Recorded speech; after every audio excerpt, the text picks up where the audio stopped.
भविष्य के नाम पर धन्यवाद। एक बार फिर से प्रभु ने हमारे जिंदगी में एक बार फिर से गवाही का पात्र बनने के लिए मौका दिया।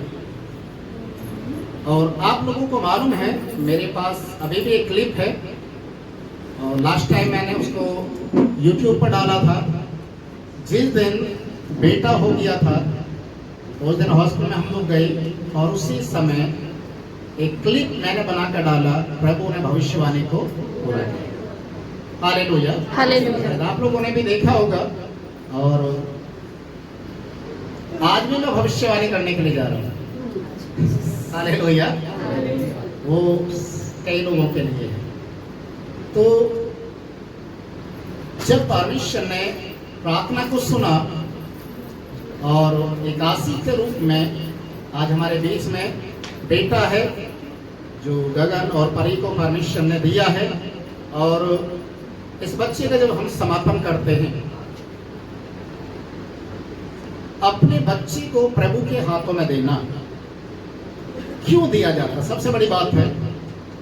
लोग डेडिकेशन का मतलब नहीं जानते हैं। डेडिकेशन का मतलब होता है एक तरीके से परमेश्वर के हाथों में अपने संतान को देना, क्योंकि परमेश्वर की ओर से ही मिलता है। गर्भ का फल परमेश्वर की ओर से ही मिलता है। मनुष्य चाहे कितना भी जोर लगा ले, जब तक ऊपर वाला संतान नहीं देगा नहीं हो सकता।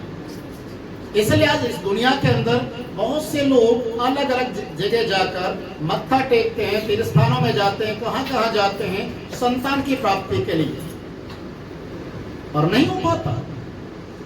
पर परमेश्वर चाहता है कि जब उसके सामने हम आए पूरे नम्रताई के साथ, पूरी सच्चाई के साथ, और प्रभु में इस तरीके से आगे बढ़ जाए कि परमेश्वर हमें उस आशीर्वाद को दे जो परमेश्वर की ओर से ठहराया गया है। परमेश्वर के नाम को धन्यवाद हो। जब हम बच्चे को जो परमेश्वर की ओर से हमें दिया जाता है, उस बच्चे को हम परमेश्वर को समर्पित करते हैं, तो उसके साथ परमेश्वर का एक कार्य जरूर से होता है। कितने लोगों को मालूम है, मूसा जब बालक था उसकी माँ ने उसको क्या किया, उसके साथ नील नदी में एक टोकरी के अंदर रखकर उसे नील नदी में बहा दिया कि मुझे इसका मृत्यु देखना ना पड़े। क्योंकि उस समय की स्थिति ऐसी थी कि राजा फिरौन ने एक आज्ञा निकाल रखा था, हर एक इजरायली स्त्री का जो बेटा होगा उसे मार दिया जाए। और उसने उस बच्चे को क्या किया, नील नदी में टोकरी में रखकर छोड़ दिया। पर कुछ समय के बाद हम देखते हैं कि मूसा की बहन थी जो उससे बहुत प्यार करती थी, वो उस टोकरी जो पानी में बहती हुई जा रही थी, वो भी उस नदी के किनारे किनारे उस टोकरी को देखते हुए जा रही थी कि ये जो टोकरी मेरे जो भाई है उसको कहां तक लेकर जाती है।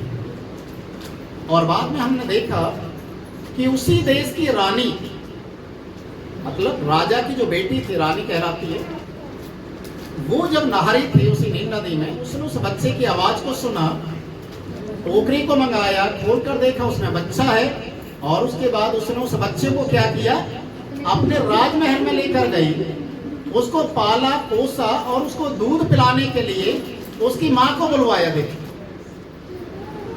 उसकी माँ अपने ही बच्चे को दूध पिलाने के लिए पैसा लिया, मालूम है।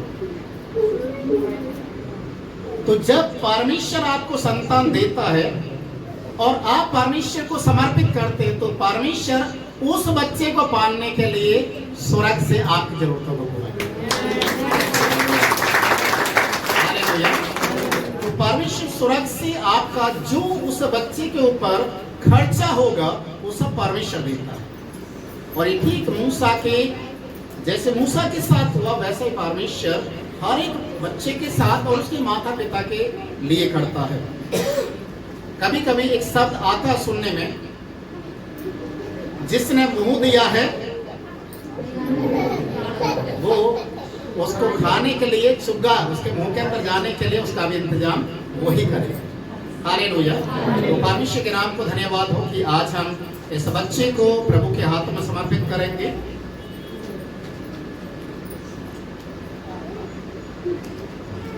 पूजा पवित्र महान परमेश्वर यीशु के नाम में हम आपके चरणों में आते हैं। हम प्रार्थना करते हैं गगन के लिए, परी के लिए। प्रभु आपने इनके घर में, परिवार के अंदर प्रभु एक बेटे को देकर इस बात को आपने साबित किया कि आप सच्चे हैं। और ये वही बच्चा है जो आज से 4 महीने पहले जिसके लिए भविष्यवाणी की गई थी कि परमेश्वर एक बेटे को देने के लिए जा रहा है। प्रभु हम प्रार्थना करते हैं यीशु के नाम में इस बेटे को आपके लहू में, आपके स्वर्गदूतों की देखरेख में हम यीशु के नाम में समर्पित करते हैं और दुआ करते हैं ये बेटा आपका है, आपने दिया है। इसका ग्रोथ, इसका परमेश्वर उठना, बैठना, चलना और प्रभु आत्मिक रीति से तुझ में आगे बढ़ना सब तेरी ओर से होने पाए। और बड़ा होकर ये अपने खानदान का नाम रोशन करे, अपने माता पिता का नाम रोशन करे और बड़ा होकर इस बात को जाने कि मैं परमेश्वर की ओर से दिया गया हूँ और मुझे परमेश्वर के नाम को लेना है। सच्चाई और खराई के साथ प्रभु में मुझे आगे बढ़ना है। प्रभु को दया कर, अनुग्रह कर, आशीष कर। इस बच्चे को तेरे लहू में कवर करता हूँ। आपकी दया, आपकी करुणा को मैं चाहता हूँ यीशु के नाम में। इस बच्चे की जितनी भी जरूरतें हैं, चाहे वो एजुकेशन से लेकर, हेल्थ को लेकर, प्रभु परमेश्वर हायर स्टडी तक सारे इंतजाम तेरी ओर से किए जाए। तो दया यीशु के नाम में दुआ करना। आमीन।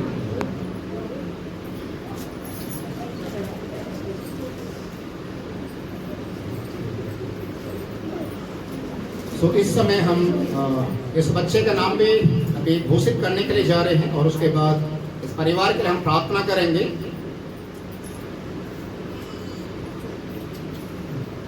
जब मरियम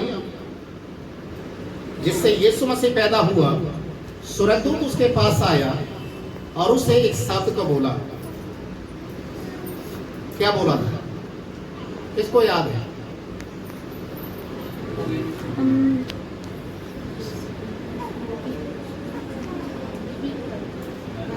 जब स्वर्गदूत जिब्राइल मरियम के पास आया और उससे कहा, परमेश्वर ने तुझे चुना है, तेरी जय हो और तेरे द्वारा एक पुत्र उत्पन्न होगा।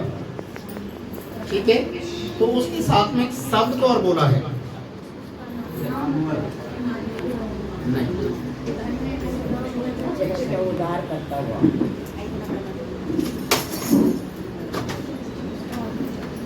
मैं उस वचन को आपके बीच में रख रहा हूं। लूका रचित सुसमाचार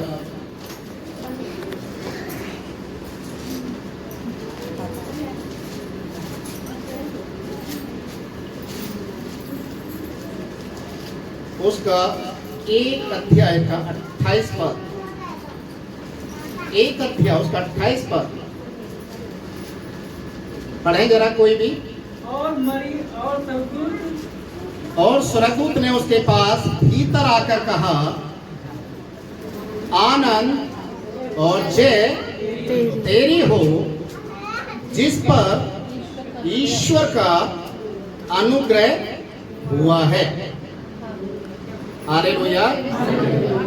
ये वचन इस बच्चे के लिए है और इस बच्चे का नाम प्रभु की उपस्थिति में और कलीसिया के समूह जो अनाउंस किया जा रहा है वो है अनुग्रह।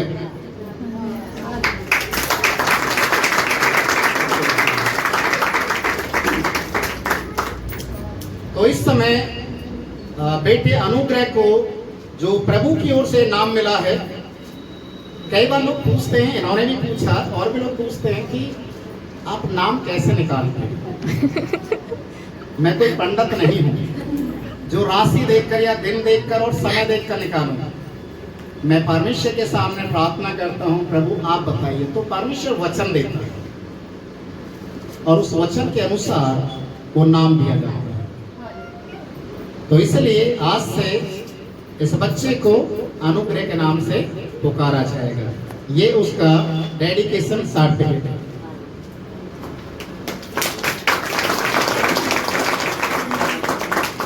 तो सभी अपने दाहिने हाथ को इस परिवार की ओर बढ़ाएंगे। हम प्रार्थना करेंगे इस समय।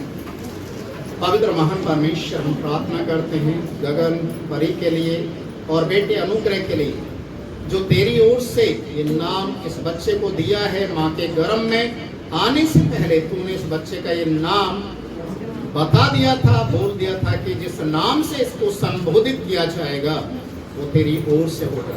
प्रभु हम प्रार्थना करते हैं जैसा मरियम के लिए बोला गया कि परमेश्वर का अनुग्रह तुझ पर होगा, हाँ परमेश्वर ये अनुग्रह जो तूने दिया है इस परिवार के लिए, ये इस परिवार के लिए एक आशीष का कारण होगा।